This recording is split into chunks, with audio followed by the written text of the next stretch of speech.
Welcome to Maddenedge, and this is the Cleveland Browns about to take out the Minnesota Vikings in a live online match. Here are the audibles that I talk about. I'll explain them later, but just take a look at them, and you'll see how I work.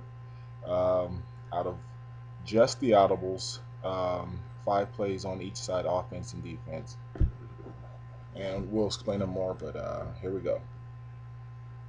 We're in the first quarter. I'm on defense.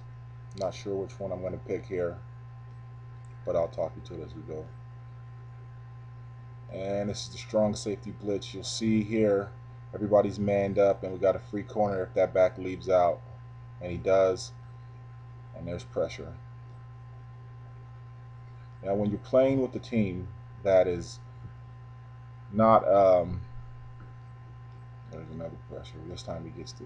When you're playing with a team that is not as good as the other team, you have to establish something, and so that you can set a trap and get them to throw into something else. So they scored on that drive.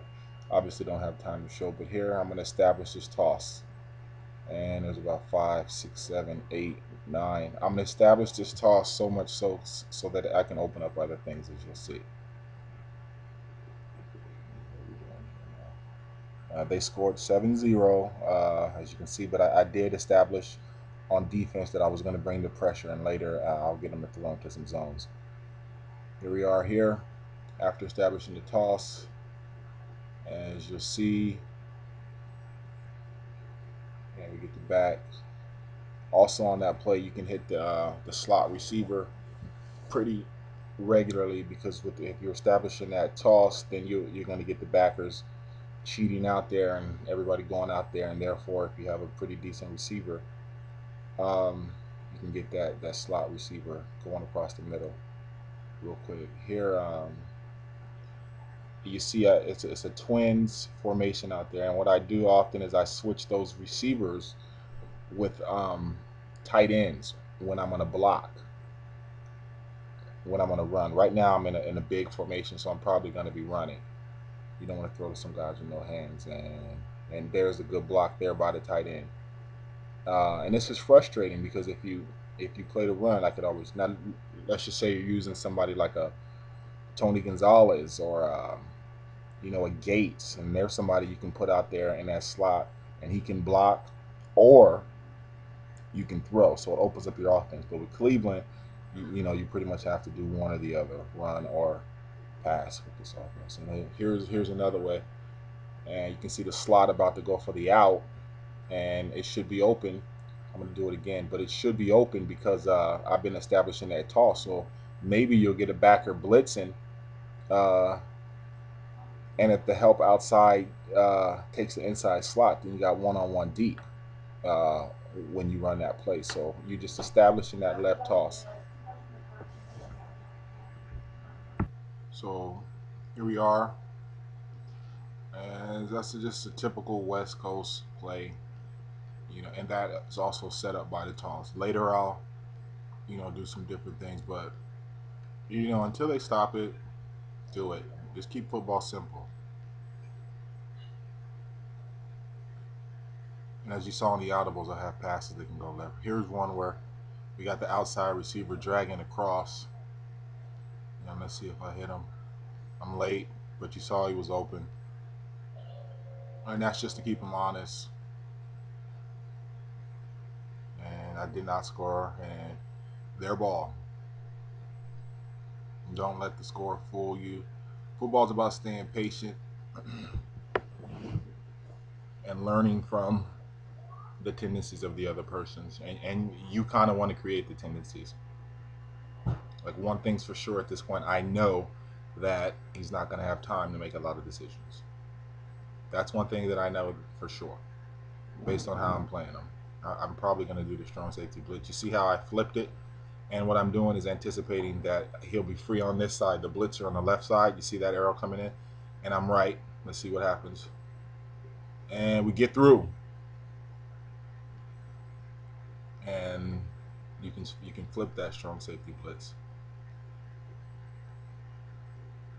He scored. Obviously, I only have 10 minutes on a YouTube video, so I had to just show the critical thing. But here I am now trying to establish that toss. It's some 3rd and 5. Cannot give him the ball back. I got to get some type of momentum. Here we got the receivers dragging across. As you can see, they are the receivers, not the tight ends.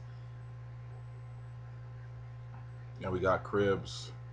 And if they, if there's a blown coverage or something, you know, Cribs has the agility and a little speed to get out there. Here's a toss, establishing it, establishing it.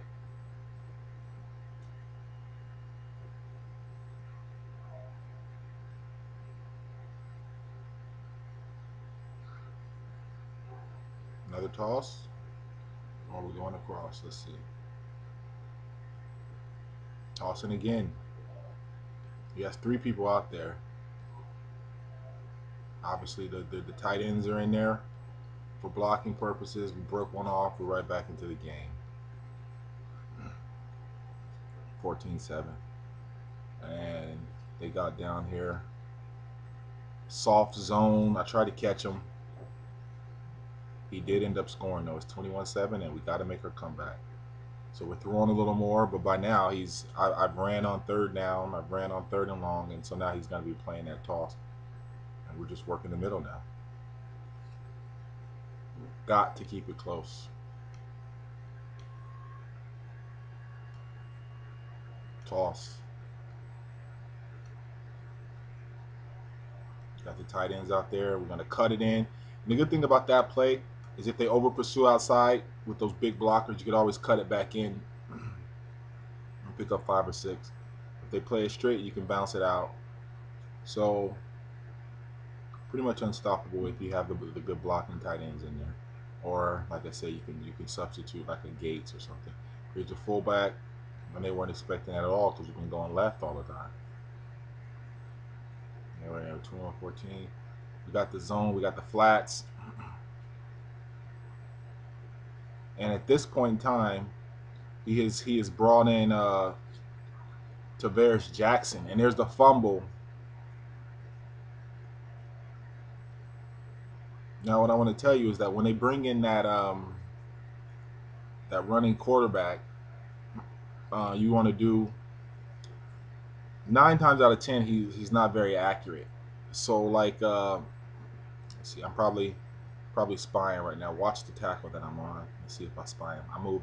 Yeah, so I got him spied right there. Okay, you want to do a lot of spying, and there's a pick 6. And why though? Because he feels that he has to throw it fast. Why does he feel that he has to throw it fast? Because I was putting the pressure on him earlier in the match. So you see there's another pressure coming off of here, and we're gonna go for one more strip. Get it. And that's that. Now what I was doing, like I say, is Brett Favre is more accurate, but Brett Favre I was able to sack. Now he's gonna quit. So because Brett Favre is immobile, you can kind of force him to throw in zones if you establish that you're going to apply pressure. Tavares Jackson is fast, but he's not accurate. So as you can see right there, I had a back spying him. There's another strip. I'm not exactly sure why this doubled up, but it'll be good to show you anyway. And you can see on that play, I had a lineman spying, and I had the pressure on the opposite side so that the pressure was still coming. So it did not affect the blitz. Like I would not spy. Like let's say I have 2 people coming from the right side. Well, I'm not gonna spy the right defensive end. I'm gonna spy the left defensive end where it's not gonna affect the pressure. And that way, if the pressure's coming from the right, and he tries to run left, well then I have him spied, right? And so those are kind of things you can adjust. And if he throws it quick and off his back, but he's not going to complete it. Brett Favre may, so that's why you establish that blitz, so that maybe you can get Brett Favre to throw in one of those zones. And now what we're going to do is he just quit. We're just going to run out the clock. So check this one out. And we're going to run the opposite way out of the same formation. And it's just gut right there, right? So that's how you do it, folks. You establish something and stay patient.